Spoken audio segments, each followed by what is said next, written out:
నమస్కారం. సద్గురు జ్యోతిష్యాలయం వారి ఆగస్టు నెల ద్వాదశ రాశి ఫలితాలకు కావాల్సినటువంటి రాశి ఫలితాలన్నీ కూడాను 12 రాశులకి మనం చెప్పబోతున్నాం. మరి జాతకం అనేది ఈ మధ్య కాలంలో ఒక నిత్య జీవితంలో ఒక దినచర్యగా మారిపోయింది. జాతకం తెలుసుకోవాలా, తెలుసుకోకూడదా, అసలు ఎందుకు జాతకం? ప్రతి ఒక్కరికి నాకు ఉద్యోగం బాగుంటుందా, వ్యాపారం బాగుంటుందా, లేదా నా జీవితం బాగుంటుందా, నా ఆరోగ్యం బాగుంటుందా, నాకు కొత్త ఉద్యోగం వస్తుందా, వివాహం అవుతుందా, ఇలాంటి కన్ఫ్యూషన్స్తో చాలామందికి చాలా రకాలైనటువంటి సమస్యలతో జాతకం తెలుసుకోవాలనుకుంటున్నారు. మరి మన యొక్క ఛానల్ ద్వారా చూస్తున్నటువంటి ప్రేక్షక మిత్రులారా, వాస్తవానికి మీరు చాలా చక్కగా అందరూ కూడా చూస్తున్నారు.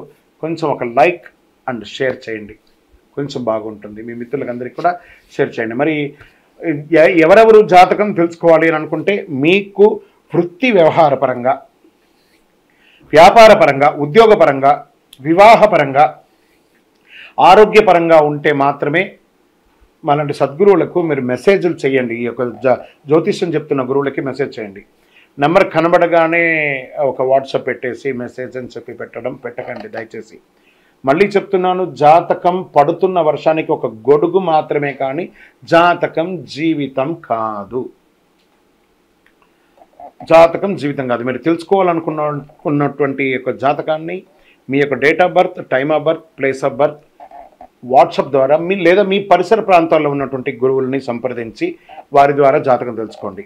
లేదా మా ద్వారా తెలుసుకోవాలనుకుంటున్నారా, మీ యొక్క వాట్సాప్లో వివరాలు పెట్టండి, కాల్ చేయకండి. వాట్సాప్లో వివరాలు పెట్టండి. మళ్ళీ చెప్తున్నది ఉచిత సర్వీస్ మాత్రం కాదు. ఏ గురువు దగ్గరికి పోయినా ఉచితంగా జాతకం చెప్పండి అని అడగకండి. వారికి గురుదక్షిణ ఇచ్చి మరీ జాతకం చెప్పించుకోండి. దానికి సిద్ధంగా ఉంటేనే వాట్సాప్ చేయాలి. ఈ యొక్క ఆగస్టు నెల అంతా కూడాను పండగ వాతావరణం. ఎక్కడ చూసినా ఇప్పటివరకు కొన్ని బోనాలు అవుతున్నాయి, ఇంకా కొన్ని చోట బోనాలు అవుతూనే ఉన్నాయి. వరలక్ష్మి వ్రతం వస్తుంది, రాఖీ పౌర్ణమి వస్తుంది, శ్రీకృష్ణ జన్మాష్టమి వస్తుంది. ఎన్నో రకాలైనటువంటి పండగల వాతావరణంతో ఉన్నటువంటి తెలుగు వాళ్ళందరూ కూడాను చేసుకున్నటువంటి ఒక పండుగలో సద్గురు జ్యోతిషాలయంలో ఈ యొక్క జ్యోతిషాస్త్రీతీయ ద్వాదశ రాశుల్లో 6వ రాశి అయినటువంటి కన్యా రాశి మిత్రులారా, మీరు ఉత్తరా నక్షత్రం 2, 3, 4 పాదములు, హస్తా నక్షత్రం 1, 2, 3, 4 పాదములు, చిత్తా నక్షత్రం 1, 2 పాదాలకు జన్మించిన మీరు కన్యా రాశి వారిగా పరిగణించబడుతున్నారు. ఈ ఆగస్టు నెల కన్యా రాశి వారికి శుభాశుభ ఫలితాలు ఎలా ఉన్నాయి అంటే మధ్యస్థంగానే, ఆ కన్యా రాశి వారికి కూడా ఈ నెల మధ్యస్థంగానే ఉంటుందని కూడా చెప్పచ్చు. తర్వాత ఫస్ట్ వారము, దాని తర్వాత ఫలవంతంగా ఉంటుందని కూడా చెప్పవచ్చు. బుధుడు శుక్రుడితో పాటు 12వ ఇంట్లో ఉంటాడు. 5వ ఇంటికి అధిపతి అయినటువంటి శని ఈ నెల మొత్తం 6వ స్థానంలో తిరోగమన స్థితిలో కూర్చుంటాడు. 2వ ఇంటి అధిపతి శుక్రుడు 12వ ఇంట్లో బుధుడితో కూర్చున్నాడు. కుజుడు 4వ ఇంట్లో ఉంటాడు, 12వ ఇంటిని చూస్తూ ఉంటాడు. సూర్యుడు 5వ ఇంటిన తన ప్రభావాన్ని చూపుతూ 11వ ఇంట్లో ఉంటాడు. అన్ని రంగాల వారికి అనుకూలమైనటువంటి వాతావరణం కనబడుతుంది. ఒక వారం తప్ప మిగతాదంతా బాగానే ఉంటుంది. ధన వ్యవహారంలో సుజావుగా జరిగిపోతూ ఉంటుంది. నెల ప్రారంభంలో ఆర్థిక లాభాలు, అదే సమయంలో ఎక్కువ ఖర్చులు కూడా ఉంటుంది. తర్వాత స్థితిగతిగా విపరీతంగా పెరుగుతూ ఉంటుంది. ద్వితీయ వారం నుంచే వ్యాపారం ఎక్స్పాన్షన్ కోసం మంచి ప్రదేశాలు చూసుకోవడము, లేదా విదేశాల్లో కూడా వ్యాపారం చేయడానికి కోసం, ఎక్స్పోర్ట్స్ బిజినెస్ కూడా చేసుకోవడానికి కోసం ఇవన్నీ కూడా ఉంటుంది. పెండింగ్లో ఉన్న అన్ని పనులు పూర్తి చేస్తారు. సవాలు అధిగమిస్తారు. ఎక్కువ శాతం ఛాలెంజెస్ ఉంటాయి కదా, అవన్నీ చేస్తారు. కెరియర్, మీ యొక్క ఉద్యోగంలో మధ్యస్థంగా ఉంటుంది ఫస్ట్ వీక్. తర్వాత ఉద్యోగస్తులకు అధికారులతో ఉన్న సమస్యలు క్రమేపీ తొలగిపోతుంది. కొన్ని వ్యవహారాల్లో ధైర్యంగా నిర్ణయం తీసుకోండి. అసాంఘిక కార్యక్రమాలు ఏది చేయకండి. ఉద్యోగ ప్రక్రియలో మీ సహ ఉద్యోగులతో కాస్త స్నేహపూర్వకంగా ఉండండి. ఇంట బయట ప్రతి వ్యవహారంలో మీదే పై చేయిగా ఉంటుంది. బంధుమిత్రుల సమాగమం ఆనందం కలిగిస్తుంది. జీవిత భాగస్వామితో పుణ్యక్షేత్రాలు లేదా విహారయాత్రలు వెళ్ళే అవకాశాలు ఎక్కువ కనబడుతున్నాయి. విద్యార్థులు 10వ తారీఖు పైన మీరు విదేశాలకు వెళ్ళాలనుకున్న వారికి మంచి యూనివర్సిటీని ఎంచుకొని వెళ్ళడానికి ఇదొక మంచి సమయం. మీ యొక్క వీసా అంతా కూడా చక్కగా ఉంటుంది. ఇక్కడ చదువుతున్న విద్యార్థులు కూడా చక్కటి కొత్తగా కాలేజ్ జాయిన్ అయ్యేవాళ్ళు, స్కూల్ జాయిన్ అయ్యేవాళ్ళు, లేదా యూనివర్సిటీకి వెళ్ళాలనుకున్న వాళ్ళు this is the right time అని కూడా చెప్పచ్చు. చేపట్టిన పనులన్నీ కూడా విజయవంతంగా పూర్తి చేస్తారు. దూర ప్రయాణాలకి ఉద్యోగ రీతిగా ట్రాన్స్ఫర్ అయ్యే అవకాశాలు కాస్త కనబడుతున్నాయి. వ్యాపార పరంగా కూడా దూరంగా, ఇంటికి కాస్త దూరంగా ఉండే అవకాశాలు ఎక్కువ ఉన్నాయి. అలవాట్లు, ఆహారపు అలవాట్లు, వ్యక్తిగత అలవాట్లని కంట్రోల్గా ఉంచుకోక తప్పదు. మాస చివర ఒక వ్యవహారంలో సన్నిహితులతో కాస్త భేదాభిప్రాయం వచ్చినా మళ్ళీ సమస్య పోతుంది. ఆరోగ్యం పట్ల శ్రద్ధ వహించాలి, కాస్త వ్యాయామం చేయాలి. సూర్య రశ్మి మీ శరీరంలో తగిలేటట్టుగా చూడండి. రాజకీయ నాయకులకి ఇది ఒక మిశ్రమ ఫలితాన్ని ఇస్తుంది. షేర్ మార్కెట్ చాలా బాగుందని చెప్పొచ్చు. ఐటీ రంగం వారికి కూడా ఇది చాలా మంచి సమయం అని కూడా చెప్పొచ్చు. మీడియా రంగం వారికి మిశ్రమంగా చెప్పొచ్చు.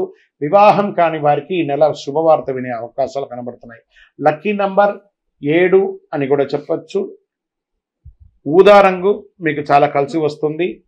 చంద్రాష్టమం 23/8/2024 7:54 సాయంత్రం నుండి 25/8/2024 10:29 వరకు చంద్రాష్టమం ఉంది. ఈ యొక్క 2.5 రోజులు చాలా జాగ్రత్తగా మాట్లాడాలి. సంతకం పెట్టేటప్పుడు జాగ్రత్త, ప్రయాణం చేసేటప్పుడు జాగ్రత్తగా ఉండండి. పరిహారం, ఈ నెల మీరు చక్కగా ఆంజనేయ స్వామి వారిని ప్రార్థన చేయండి. హనుమాన్ చాలీసా పారాయణ చేయండి. ఒక 19 ప్రదక్షిణాలు ప్రతి మంగళవారం కూడాను ఆంజనేయ స్వామి వారికి ప్రార్థన చేయండి. మీ యొక్క వయస్సు ఎంత ఉందో అన్ని దీపాలను అక్కడ దేవాలయంలో వెలిగించండి. ఏదో ఒక వారం వెలిగించండి. కరుంగాలి మాలను మెడ మీద ఎప్పుడు వేసుకొని ఉండడానికే ప్రయత్నం చేయండి. ఇంకనూ మీ యొక్క వ్యక్తిగత జాతకం తెలుసుకోవాలనుకుంటే మీ యొక్క date of birth, time of birth, place of birth WhatsApp చేయండి. మరి జాతకం అనేది ఈ మధ్య కాలంలో ఒక నిత్య జీవితంలో ఒక దినచర్యగా మారిపోయింది. జాతకం తెలుసుకోవాలా, తెలుసుకోకూడదా, అసలు ఎందుకు జాతకం? ప్రతి ఒక్కరికి నాకు ఉద్యోగం బాగుంటుందా, వ్యాపారం బాగుంటుందా, లేదా నా జీవితం బాగుంటుందా, నా ఆరోగ్యం బాగుంటుందా, నాకు కొత్త ఉద్యోగం వస్తుందా, వివాహం అవుతుందా, ఇలాంటి కన్ఫ్యూషన్స్తో చాలామందికి చాలా రకాలైనటువంటి సమస్యలతో జాతకం తెలుసుకోవాలనుకుంటున్నారు.